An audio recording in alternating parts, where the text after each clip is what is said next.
Hey y'all, it's I'm Kim, and today I'm going to be reviewing episode 57 of Gegege no鬼太郎, and I gotta say, this specific episode was so good.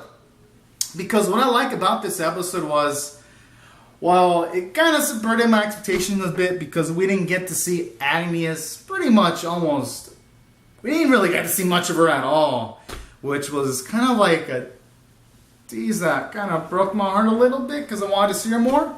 At the very least, it was kind of nice to see her presence to an extent. I'll give him credit for that. Because we get to see, at the very least, she was happy to see Mana through long-distance communication, and she mentioned that Adele is doing fine.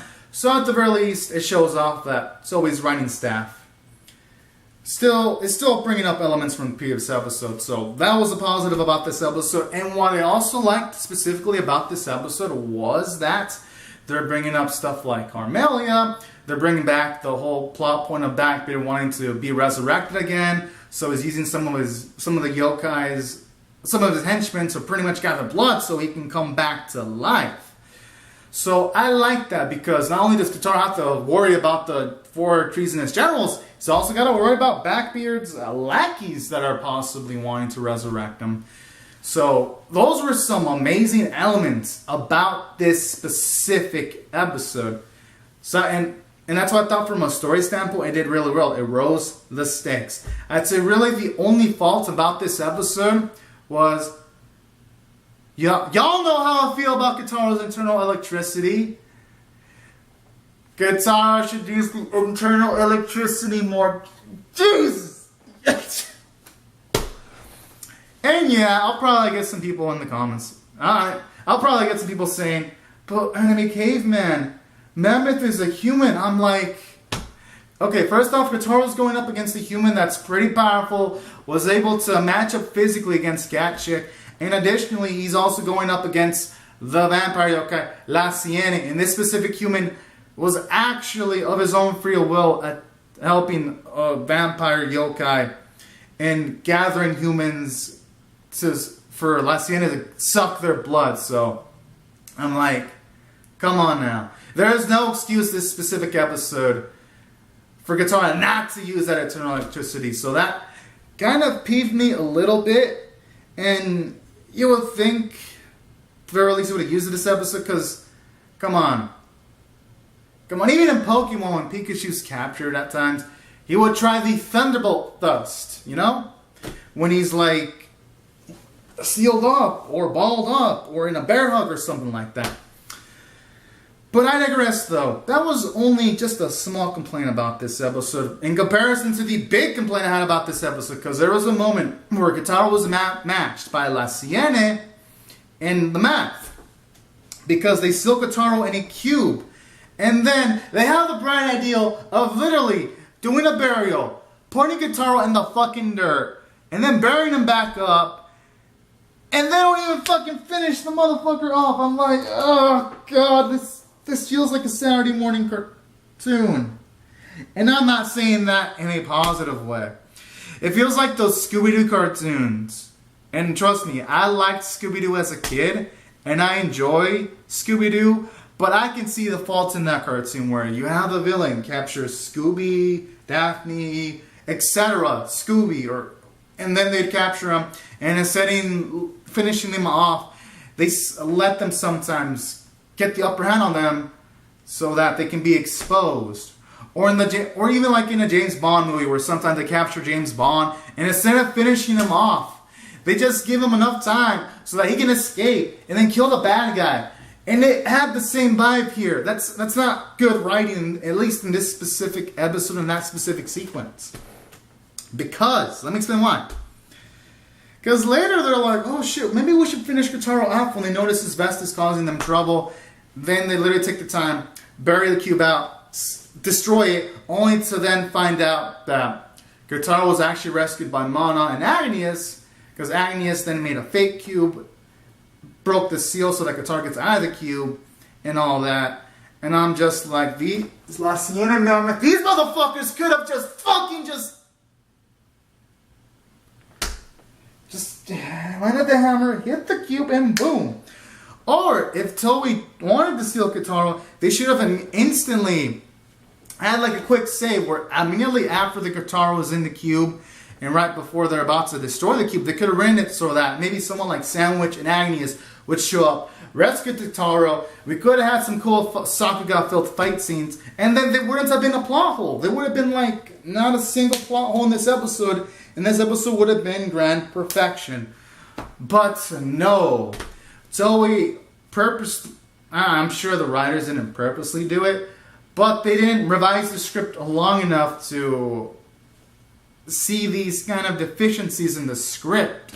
So that's why this episode, it did have flaws, but despite that, this episode was entertaining. Because despite those elements, everything else was good. From a character standpoint, it did a great job. We got to find out Kitarou's moral system, because at the end, when they're completely outmatched, Hacienda Mammoth by Kitarou, they literally want to give up, and Kitarou was actually about to let him go because they're like, we don't want to harm anyone in Japan anymore. And then instantly, you see Ray show up, and he even fucking just has a speech for Kitarou's too soft, pretty much just annihilates motherfucking La Sienne, that powerful vampire yokai, in like a fire attack, and then absorbs him. And then he lets Mammoth go, and then he says to Kitarou, do whatever you want with him. And then Ray's like, he really doesn't, when it comes to good or evil humans, he won't harm them.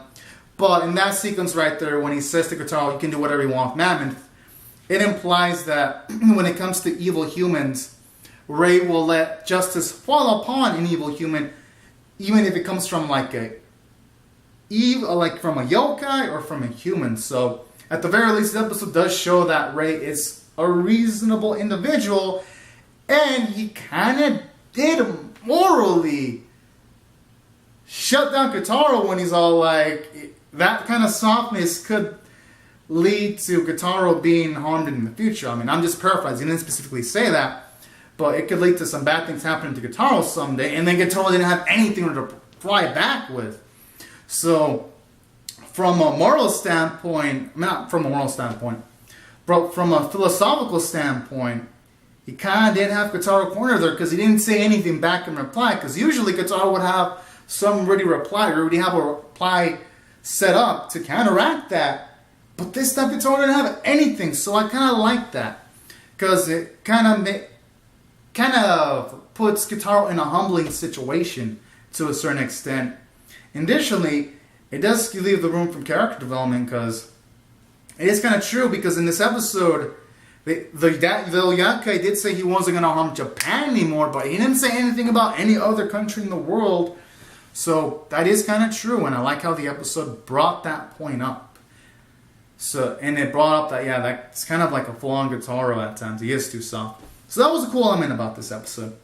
And then, in addition to that, what I also like about this episode, aside from giving us a lot of Ray characterization and Kitarou characterization, it was also cool to see La Sienne, even though he did that dumb shit I mentioned earlier in the episode. He was a fun yokai, he had a fun personality, and then those little quirky sequences where he just nails up a fucking vest, uses a chainsaw, when it doesn't work, he just fucking seals it in a coffin and puts it in the ocean. Or in that little sequence where he tries to seal up a house so that he can run away from Kitarou when the vest is like fucking owning their asses. All those sequences were kind of hilarious. So, this episode did really, really do it for me from a character standpoint. And the art animation were marvelous. The art was really detailed. It was stylistic. I liked the dark black shading at times, like with like the black outlines. It looked really great. And then the sunset scenes, like were like when they were like in the yokai forest with like the purples and darkish pinks, looked really, really good. It was really eye-popping. Everyone was expressive. So from the animation art standpoint, he gets a 10 out of 10 in those standpoints. And taking all these factors into consideration, I'm gonna still rate this episode a 9 out of 10, despite some of the things I didn't exactly love about this episode. Because this episode did just so many things well. It made up for some of the downsides. By a lot. And this episode was still fan-fucking-tastic.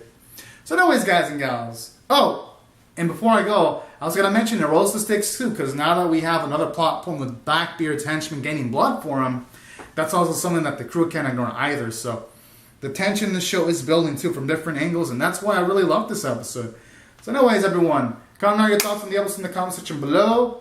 Rate the video, subscribe, and I'll see you guys later if you subscribe or come back for more. Alright, thank y'all so much for watching, everyone. Have a great and safe day. Bye-bye.